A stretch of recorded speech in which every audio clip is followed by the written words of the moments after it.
เป็นได้น้องตุ๊กนี่สิบอกเรามาขึ้นเฮือนอยู่บ่มื้ออื่นนี่อยากไปอยู่ห่างมีรถไปฮะโทรบ่ได้บ่บ่มีเฟซอยากบอกเราบ่ไม่บอกไปบ่เจ้าสิไปบ่ไปบ่เลย บ่แล้ว อ่ะ เจ้าสิกล้าไปบ่เฮือนอันนั้นเฮือน ไปนะน้องอยากไปแล้วก็ให้คนอยู่บ้านนะลงไปหาเพื่อนเพิ่นขึ้นมาหาน้องเลยนะ ก่อยกับบ่กล้าพาไปทั้งม้วนเลยไปแล้วหน่อยก็ว่าค่อยหาดราม่าอีก เพราะว่าแม่นล่ะไปกับแบบน้องก็ไปกับไปหาแบบที่ว่าฮู้จักแล้วก็ขึ้นลงไปนำนะ เพราะว่ามี FC ทางช่องค่อยเพิ่นก็ว่าอยากเห็นน้องลำไยอยากเบิ่งน้องตุ๊กอยู่เพิ่นว่า อยากไปได้ว่า แต่ว่าค่อยระบบกล้าเข้าไปเป็นหยังเพราะว่าค่อยเดี๋ยวนี้มันมีปัญหาจักหน่อยค่อยลงคลิปหยังไปก็มันมีดราม่าก็มือค่อยระบบจากชันหาแต่ เอาแบ ว่า บนี้แต่ว่าเคยว่าแม่นว่าเบาไปเลยบ่ให้เบานะถ่ายคลิปเพิ่นว่าเพิ่นมานำจังมาถ่ายอยู่พี่น้องน่ะอยากไปเอา เฟซเด้เจ้าบ่ได้โทรหาบ่ซะ เพิ่นว่าโทรศัพท์เพิ่นน่ะตายว่านำบ่เวียงเอาโทรศัพท์ตายถามบ่เวียง อืมกระชั้นแล้วก็สิให้บ่าวเวียงใช้ไปบอกนี่ได้บ่ไปไทยไปหยังอยู่ จังหว่าได้เลย จังว่าแล้ววันนี้ คิดเบิ่งก่อนบ่ แม่ เบิ่งสถานการณ์ก่อนเออฮะคันไปนี่ไปอยู่นำไผมีพี่น้อง อ้ายนี่ เอา อ้ายเอื้อยได้จังได๋เอื้อยก็ไป อย่าลืมกดติดตามเพื่อเป็นกำลังใจให้ผมด้วยนะครับทุกคนขอบคุณมากๆครับพี่น้องเลยโดยเปิดภาพขึ้นก็ได้เนาะหลังจากที่เราเก็บงานเรียบร้อยบัดคูอันบาทเราก็สิได้มาถามภาพน้องแต่ก่อนเนาะทางเราก็ว่าสิเข้าซิโนบอกเลยว่ามื้อเช้าจังเข้าเพิ่นว่านั่นเลยเครื่องของโต๊ะวางถ้วยวางบ่วงน้องแต่เด้นี่พี่น้องเอ้ย1 พักกะลำเดือนอันนี้แล้วก็ก็ไผเฮ็ดอันโต๊ะอันถ้วยนี่คือคักแท้ฮะตัวงามพิลึกกระเดาะนี่บ่น้องแต่ไผเฮ็ดอันโต๊ะถ้วยบ่วงคืองามแท้ เดียวนี่แหละอยู่นี่ก็ ฮะ สวัสดี สิไปทางไหนเดี๋ยวนี้ ของหน้าวัด ได้หยังอันนี้เอ้าคนมาแล้วใช้นี่ สาวได้โสดได้นะ โสดว่ามาเล่นน้ำนมทิ้งว่าน้ำทิ้งฟังไงสิบอกอยากขึ้นไปอยู่บนนอน คนอื่นขล้ำกิตัวต้องนั่งอยู่พี่ลงมา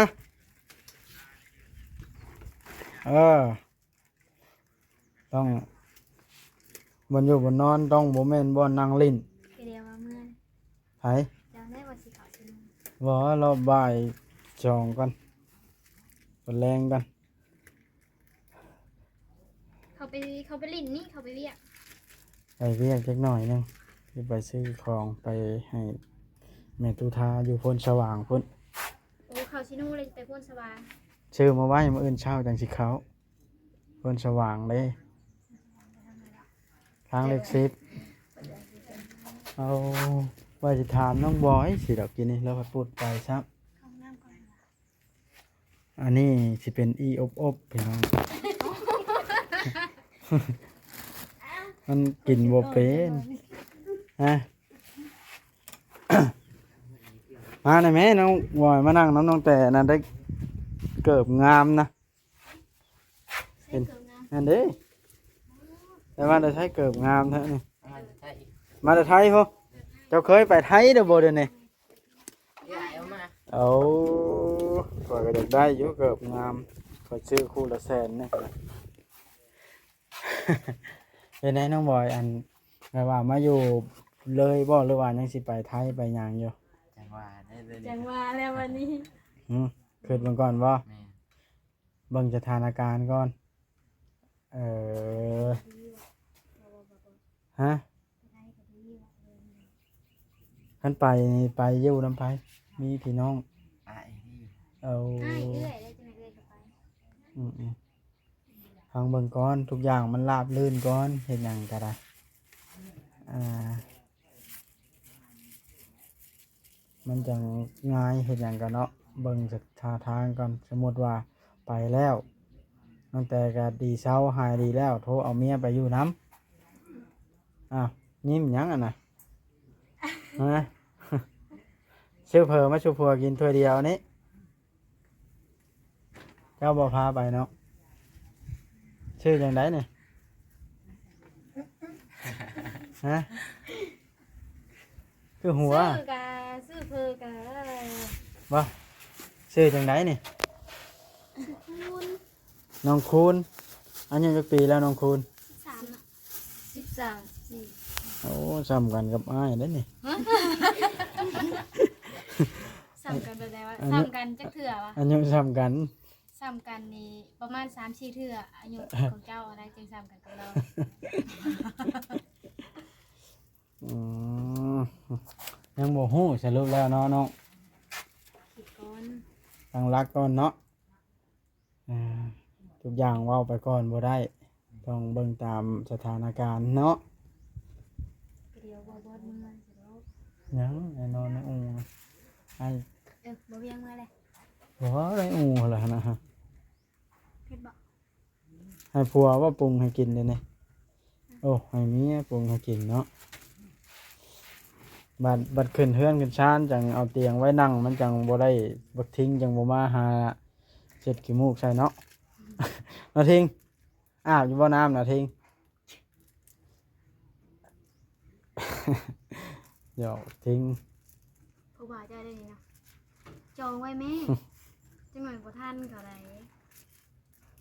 อืมมาปิ้งกบได้วสิบ่เป็นมันใช่ไหมสาบัดน่ะ ฮะปิ้งแล้วบ่มีหูกินนี่ขอยกินได้นี่ กินแล้วแหละ เอาไว้ยังได้แหละเอาไว้อันนั้นยังก่อน เอาไว้ให้หยังก็ เอาไว้ยังก่อนให้คนบ่ ว่าสิกินกบก็ค่อย ยางจะเร็วได้กินอีหยังก็ได้ยินว่าบอสว่าอีหยังก็ออมกบบ่ข้าวบ่เดือนอีหยังคือว่าในนั้น จักเลยอะ เจ้าเฮ็ดพิสูจน์บ่จัก มาใส่กับขัวแล้วอะ บ่ได้ใช้กับเบื่อ มันก็แม่น กับขั่วก็บ่ได้ใช้อีกขมเด็กกินกบก็ได้ ก็ไฟใหม่ อืม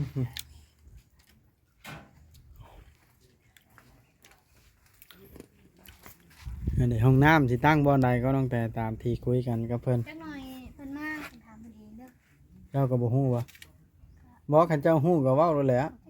แบบ มันเลยว่าใช่บ้างนี่ คันเจ้าได้ยินเพิ่นเว้าแล้วนะ มันเลยจะใจจำเลิก ทางนี้เนาะ แก้วบ่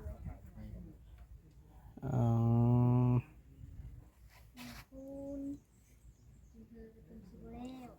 เป็นหยังอะนะเจ้ากินแล้วบ่น้องแต่เพอนะซื้อมาให้ผัวซื้อบ่นี่โอ้ เด้อกินเพิ่นเด้อ เอาให้น้องเพิ่นกินแล้วให้เรากินรถเราอยากอายกล้องเจ้ามานั่งอยู่คันใดพี่คอยสิถ่ายคลิปเจ้านี่ให้ผัวกินก่อน เดี๋ยวน้องชิมกัน เอ้าใช้ว่ากินแล้ว อันยังบ่แซ่บเลย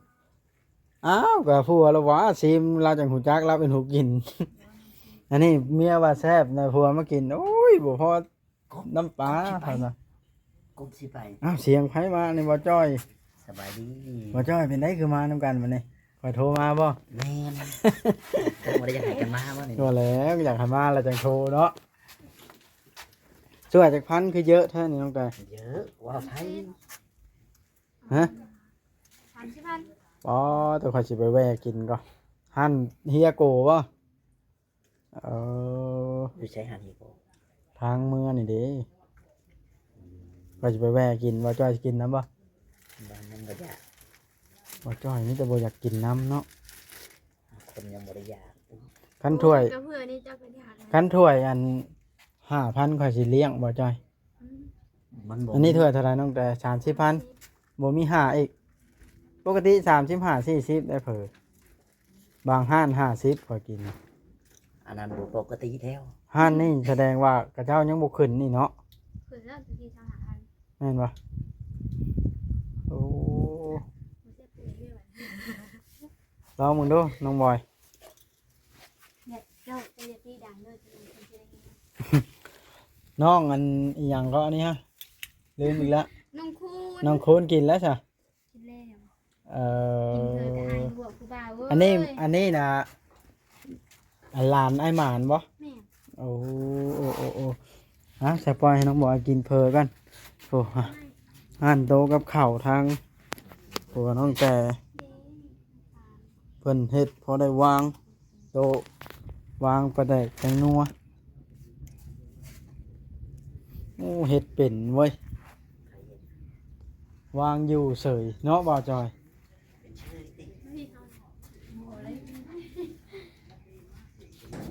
อื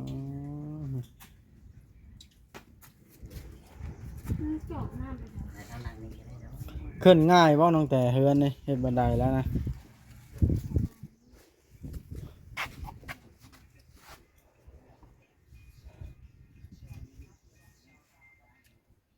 เออ ตกลงว่าผัวดาสิอยู่พักมึงก่อนอืม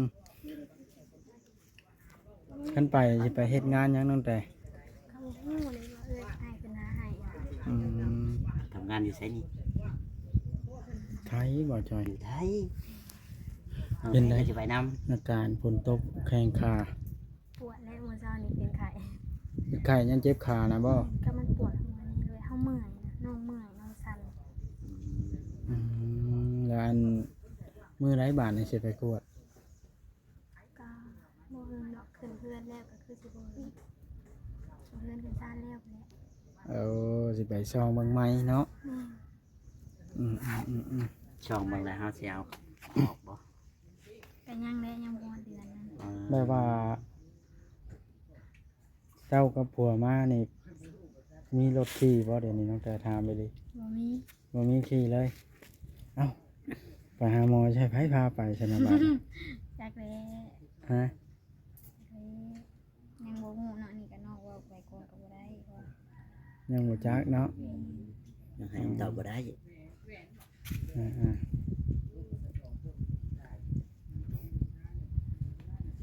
เพราะว่า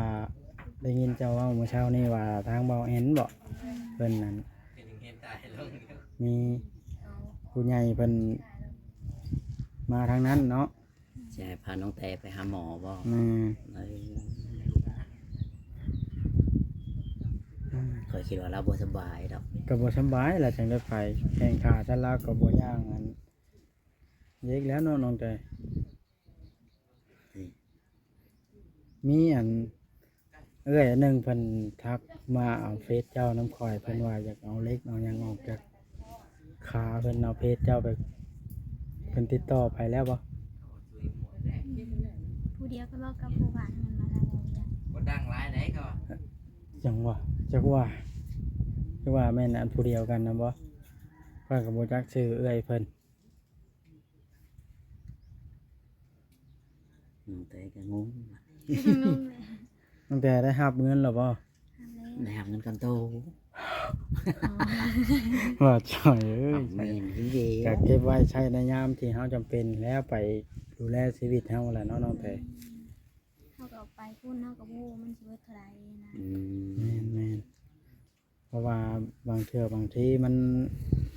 เนาะได้เวลาให้เพิ่นกวดเบิ่งเทื่อได้เวลาออกเลขออกแล้วว่าซั่นก็จำเป็นทอนเงินแล้วเนาะ แต่ค่าหั่นออกจากห้องมัดห้องหมอตอนนั้นแหละไปเคยส่องไพ่จักเทื่อหรือว่าแต่ค่า เรา เล็ก นี่ก็ไปต่อเอายามากิน ต่ออยู่ใช่ อยู่บ้านแล้วเป็นก็มีคลินิกอยู่ เออ แก้ปวดละย่า อืม แม่เอาไป แก้ปวดกับอันนั้นยาแก้อักเสบ เอายาไปดูเลยอันนั้นช่องมันไปให้ครับเบิ่ง ไอ้สิแนะนำนะนี่ตั้งแต่ถ้าเป็นไปได้เนาะคันมันปวด เวลาเขาปวดแห้งแล้วอยากให้ไปช่องเบิ่ง นี่ก็สิไปช่องเบิ้งวันนี้ เพราะว่ากินยาก็แม่นอยู่ระงับความเจ็บไว้เนาะเถื่อมันเป็นสิ่งที่เฮาบ่เห็นได้ซะนะ แม่นนั่นแหละกินยานี้แม่นว่าน้องบ่ไหวรีผู้น้องจังกินนะนะแม่นว่าน้องเจ็บบ่แห้งน้องก็บ่ได้กิน อืม เพราะว่ามันก็ผ่านมาก็แต่ค่าใช้เล็กมานี่ก็ได้หลายเดือนเติบแล้วได้ จักเดือน เนาะ แล้วน้องแต่จำได้บ่ 5 เดือนปลายก็เป็นว่าไล่ตั้งแต่มื้อ อ้าวอันนี้ก็บ่บ่สิขอถามอีกบ่แม่นว่าหาดามุงดราม่าจังซั่นจังซี่เป็นได้น้องตุ๊กนี่สิบอกเรามาขึ้นเฮือนอยู่บ่มื้ออื่นนี่ อยากไปอยู่ค่ะบ่มีรถไป ฮะ โทรบ่ได้บ่ บ่มีเฟซ อยากบอกเราบ่ ไปบ่ เจ้าสิไปบ่ ไปบ่เลย บ่แล้ว อ่ะ เจ้าสิกล้าไปบ่เฮือนอันนั้นเฮือน ไปแล้วน้องอยากไปแล้วก็ให้คนอยู่บ้านน่ะลงไปหาเพิ่นเพิ่นขึ้นมาหาน้องแม่น้อง ก่อยกับบ่กล้าพาไปทั้งมวลเลยไปแล้วหน่อยก็ว่าค่อยหาดราม่าอีก เพราะว่าแม่นล่ะไปก็แบบน้องก็ไปก็ไปหาแล้วแบบที่ว่าฮู้จักแล้วก็ให้เพิ่นลงไปนำหั่นนะ เพราะว่ามี FC ทางช่องค่อยเพิ่นก็ว่าอยากเห็นน้องลำไยอยากเบิ่งน้องตุ๊กอยู่เพิ่นว่า อยากไปได้ว่า แต่ว่าค่อยระบบกล้าเข้าไปเป็นหยังเพราะว่าค่อยเดี๋ยวนี้มันมีปัญหาจักหน่อยค่อยลงคลิปหยังไปก็มันมีดราม่าก็มือค่อยระบบอยากชันหาแต่ เอาแบ ว่า บนี้แต่ว่าเพิ่นว่าแม่นว่าบ่าวอะไปเลยบ่ให้บ่าวนะถ่ายคลิปเพิ่นว่าเพิ่นมานำจังมาถ่ายอยู่พี่น้องน่ะอยากไป เฟซเดี๋ยวจะบ่ได้โทรหาบ่ซะ เพิ่นว่าโทรศัพท์เพิ่นน่ะตายว่านำบ่าวเวียงเอาโทรศัพท์ตายถามบ่าวเวียง อืม อืมกันชั้นล่ะก็สิให้บ่เวียงใช้ไปบอกนี่ได้บ่ โอ้ย ฮะเอาเราชวนค่อยไปเที่ยวไปบอกน้องตุ๊กมากันเพื่อนนะเรา ขี่รถใหญ่เราไป เออ น้องก็อยากไป ขี่รถค่อยแล้วไป น้องก็อยากไปคือกัน ไปโอ้หน่อย FC สิโทษเขาว่าโอ้ยพาน้องแต่มาหาเรื่องอีกแล้วอะ เพราะยังก็แม่นว่าไปแล้วน้องก็สิถ่ายอยู่รถนะน้องบ่ลง ให้เฉลง อย่างให้เพิ่นมาอยากเห็นหลานน้อย หลานนี่บ่เห็นเลย อืม บ่เคยเห็น เออ ยังบ่เคยเห็นจักเทื่อบ่ นี่มันก็เป็นความผูกพันเนาะเพราะว่าอันนี้ก็บ่แม่นว่าให้สร้างเรื่องขึ้นมาถามได้เพราะว่าเจ้าเคยเว้าในคลิปก่อนน้องอ้ายถ่ายรอบก่อนกันเนาะอ้ายก็เลยถามคืนหั่นนะ ก็อยากได้มาถามว่าอยากได้มาบ่อยากได้มาบ่มันคือเงินอยากได้ อยากเห็นน้องตุ๊กเนาะ อยากเห็นน้องตุ๊กกับหลาน ตัวกับหลานอยากเห็นหน้าหลานน้ำเนาะ เห็นหน้าหลาน คันสมมุติว่าผัวเราพามากะมาเนาะ ก็ได้ สิเป็นหยังเนาะ อืม อืม อ๋อ ก็ได้มาเป็นเพื่อน แต่ว่าเจ้ากับบ่ทันได้ข่าวแล้วเดี๋ยวนี้แม่นบ่ นี่ เพราะว่ามันใกล้แล้วได้เวลาก็มาอื่นนี่ได้มานี่ก็เริ่มบ่ายแล้วเด้นี่เนาะ อืมบ่ายปาก แม่นบ่ ไปนะไป ฮะ ไปนะไป เดี๋ยวขอยสิลมเบิ่งกับทีมงานคอยก่อนเนาะมันควรบ่หรือว่าจังใด อืม เนาะบ่จอย หรือว่าเอาไปแล้วโอ้พวกขออนุญาตนะ FC แม่นว่าพวก5นี่เอาอีกแล้วผัดว่าเนาะเรื่องอีกแล้วเพราะว่ามันบ่แม่นจังซั่นเด้อ FC พี่น้อง ก็อยากได้น้องมานะ เพราะว่าพี่น้องเพิ่นเนาะ แม่น พอจ้อยได้ซะ ถ้าจอยนี่โทรหาเพิ่นเมื่อเช้านี่ว่าเพิ่นสิมาอยู่หากเพิ่นก็บ่อยากไปเพิ่นก็ ปัจฉิมามื้อนี้บ่ ก็มื้อนี้หรือว่ามื้ออื่น คันมาเอิ้นมันก็บ่ทันตัวขึ้นบ้านตอน จะสิ เช้า ทันแน่ๆจะมาตอนเช้า ก็บ่รู้นำเพิ่นตอนนี้เพิ่นเข้าหันก้าเพิ่นบ้านก้าเด้เพิ่นได้หัวบ้านก้า อืมอืมอืมอืมอืมอ่า คือรูปแบบ คือคนอื่นเว้าแม่นโดยเข้าไปฮะอยากลงไปหาน้องเฮาก็ต้องไปบอกผู้บ้านก่อนหั้นนะ อืม คือเพิ่นว่าลงคลิปเจ้าน้องก็เห็นในคลิปอยู่เพิ่นก็ว่ามาได้มาหลินน้ำน้องอันนี้หั้นนะน้องก็บ่ได้เคยไปเลย อืม มันก็บ่กล้าไปแล้วไปแล้วมันสิเกิดปัญหาเนาะว่าจอยชาแนลอ้ายก็บ่อยากให้สนับสนุนให้ไปปานใด แม่น เพราะว่า มีปัญหา บอนที่เฮาเคยอยู่มาแล้ว เพราะว่าเฮาออกไปก็ออกแบบบ่ได้อันงามอยู่แล้วนะเนาะแบบผิดกันอยู่แล้วเข้าไปอีกแล้วมันสิเห็นกันแล้วมันสิบ่จักแนวทำหน้าหั้นนะทางที่ดีแล้วไม่ว่าคันอยากเข้าแท้ติดต่อบ่ได้ทางโทรศัพท์แล้วให้พวกอ้ายไปบอกเอา แม่นเพิ่นบ่มาเด้น้องก็เป็นหน้าร้านนี่เลย เดี๋ยวเพิ่นมาหรือบ่มาก็แล้วแต่เพิ่นนะเพิ่นทำฮู้แหละเด้เนาะ อืม เพราะว่า ไปนี่แค่แม่นว่ามาญาติเพิ่นมีมาอีกก็แม่นว่าเว้าแล้วปุ๊บแล้วให้เพิ่นมามื้อนี้นะ คันแบบว่าอ้ายก็สิไปถามน้องเพิ่นก็ว่าเพิ่นสิมาแล้วติดรถข่อยมานํเลย เนาะ เปิดบ่ได้เนาะมาเฮือนเพิ่นบ่ได้ขึ้นเนาะบ่มีบ่นอนอีกเนาะ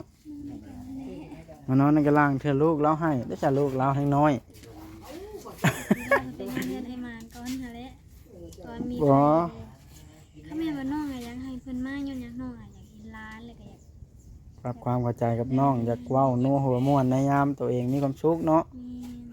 แม่น อ๋อเข้าใจอยู่อันนี้ก็ได้ เป็นหลานทีนี้มันก็จำเป็นแล้วเนาะมากับบุยวางนอนกับพากันนอนนี่แหละก่อน เจ้าฮู้บ่น้องแต่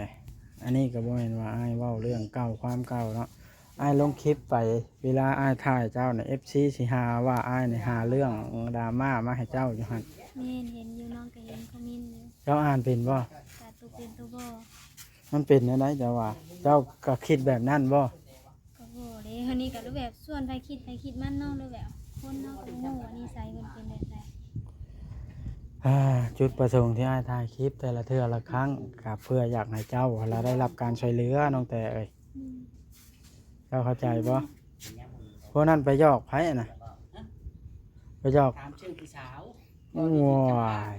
เฮ็ดไปทั่วเนาะ สัมภาษณ์ ไปสัมภาษณ์ฮอตไลน์ไอ้หมาน ผู้สาวนี่14 ปี ตั้งแต่ เวลา15 ตั้งแต่34น้องแต่ก็ได้ โอ้ยน้อง50ผู้ พันปีแล้วเนาะ 58 เท่าแล้วคนเท่าคน เอา เท่า เฮ็ดแนวได้เว้าดิตั้งแต่อยากไปหาน้องเดือนนี้ ยังมีเงินสิบ่นำเลยเด้อนี่มาเลยค่ะ เอ้า น้องอะอยากไปหาน้องอยากไปหาน้องตุ๊กเอาน้องตุ๊กมาถึง ข่อยระบบยัดบ่พาไปข่อยย่าน FC ให้ข่อย สิให้เว้าอหลีนะไปกับบ่าวบดนะไปบอกนะว่า โทรก็โทรบ่ได้วะ กับน้องอะอยากเห็นหน้าหลาน ข่อยละสิปรึกษากับเบาเวียงไสเดี๋ยวนี้นะเพิ่นน่ะนั่งลงคลิปเฮ็ด ค่อยเอาหมวกไว้ ไว้ล้างมือช้า หมวกยังก็หมวก ล้างมือได้บ่นี่ ได้ บอกพ่อจ้อยโทรหาก็บ่ได้เนาะ พ่อไม่ทราบคนตาย อืม คือถือว่าเว้าง่ายๆถ้าเจ้าก็อยากให้เกียรติน้องเจ้าเนาะ แม่ก็ แปลว่าอยากให้เพิ่นมาเป็นเรื่องเป็นซาวนำ อืม ก็อยากเบิ่งหลานน้อยเลยล่ะจุดประสงค์เจ้าหั่นนะก็แล้วแต่แล้วจึงปรึกษากันหลังกล้องเพิ่มเติมตัวนี้เนาะก็บอสชาแนล แม่ เอาชุดน้ำก็ได้เนาะ เอาหมดซะแนว ไม่ได้น้องเพิ่นไปปรุงเลยพวกเพิ่นกิน แม่นบ่ บ่เลิกปานนี้ยังบ่ได้กินอยู่ อ้าวคือว่าปรุงให้แต่เฮิงแล้วเนาะนี่ล่ะบ่มีหยังดอกที่ว่าให้เอิ้นเจ้ามาถ่ายนี่ก็มีแน่อยากถามซำนี้ล่ะน้องแต่เอ้ย แล้วก็แม่นเรื่องนั้นเฮาก็คอยว่าหลานกล้องอีกเนาะ คันซั่นก็ไปกินเพลินน้ำผัวเลยซะไปให้สิได้จบคลิปก่อน มีหยังแล้วจังเว้ากันเนาะเอาพี่น้องเอ้ยคลิปนี้ก็ได้ที่ได้จบซ้ำนี้แล้วเนาะเฮาก็ที่ถามนี่บ่แม่นหยังเพราะว่าได้ยินน้องแต่เพิ่นน่ะเว้าหลายคลิปแล้วหันนะเฮาก็เลยถามคืนถ้าเกิดว่ามันผิดพลาดที่ว่าบ่วัดหาเรื่องมาก็ขออภัยนำบ่วัดก็ขอออกความคิดเห็นในจักเล็กจักน้อยพี่น้องเอ้ยเนาะอ้าว เราติดงานเป็นอะไรพี่น้องทางบอกว่าเสียงว่าบด สบายดีฮะ เห็นไหม ฮะ ไม่ฮะ คอยสิมาปรึกษากับเจ้าแต่สิปรึกษาทางหลังกล้องเด้อคอยสิจบคลิปก่อน โดยเอาคอยไปหาน้องเต้ก่อนฮะ โดยไป